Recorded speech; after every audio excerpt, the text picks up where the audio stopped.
বর্তমানে মোমো আমাদের খুবই অতি প্রিয় একটি স্ট্রিট ফুড। আর মোমো খেতে ভালোবাসেন না এমন মানুষ কিন্তু আপনারা খুব কমই পাবেন। তাই আজ আমি একটি ভিন্ন স্বাদের মন পাগল করা মোমোর রেসিপি নিয়ে হাজির হয়ে গেলাম। আর এই মোমোগুলো দেখতে যতটা সুন্দর হয় তার থেকে খেতে কিন্তু অনেক বেশি সুস্বাদু হয়ে থাকে। তাই এই অতুলনীয় মোমোর রেসিপিটা শেষ পর্যন্ত দেখার জন্য আপনাদের প্রতি আমাদের একান্ত অনুরোধ রইল। এখন আমি একটা মাঝারি সাইজের পেঁয়াজ নিয়ে নিয়েছি। আর এই পেঁয়াজের অর্ধেকটা পরিমাণ একটু ভালো করে ফাইনলি চপ করে নিতে হবে। তারপর নিয়ে নেব সামান্য স্প্রিং অনিয়ন, আর এগুলোকেও একটু ভালো করে ফাইনলি চপ করে নিতে হবে। আর এদিকে আমি দুটো ডিম নিয়ে নিয়েছি।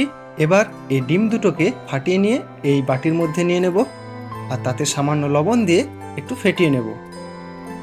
আর ডিমটা ফেটানো হয়ে গেলে পরে এদিকে আমি চুলাতে একটা প্যান বসিয়ে নিয়েছি, আর তাতে সামান্য পরিমাণ তেল গরম করে নিয়ে এই ফেটিয়ে রাখা ডিমটা এবার দিয়ে দেব। আর এটাকে একটু ভালো করে ফ্রাই করে একদম ঝুরো ঝুরো করে ভেজে নিতে হবে। তারপর যে পেঁয়াজগুলো আমরা কেটে রেখেছিলাম সেগুলো এবার দিয়ে দেব, আর দিয়ে দেব স্প্রিং অনিয়ন। আর তারপর আর একটু লবণ দিয়ে ভালো করে নাড়িয়ে নিতে হবে। তারপর সামান্য ভিনিগার আর ডার্ক সয়া সস দিয়ে নাড়িয়ে নামিয়ে নিলেই আমাদের ভেতরের পুরটা কিন্তু একদম রেডি হয়ে যাবে।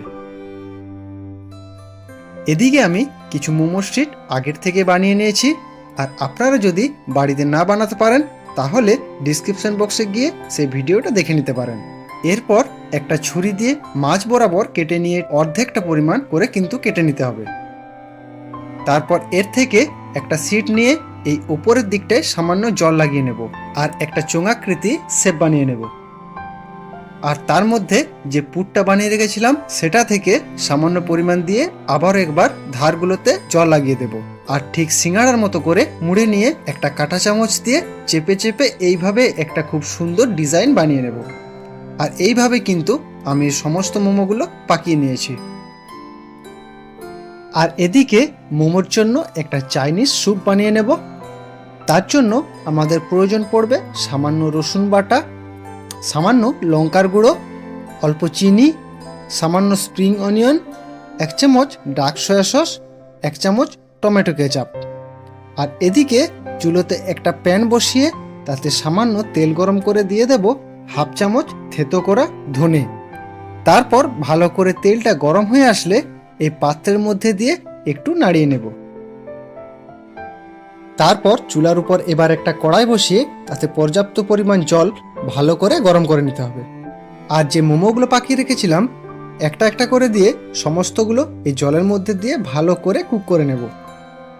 আর জলটা যখন একটু ফুটে আসবে তখন একটা খুন্তি বা চামচ দিয়ে একবার এই সমস্তগুলোকে উল্টে নিতে হবে।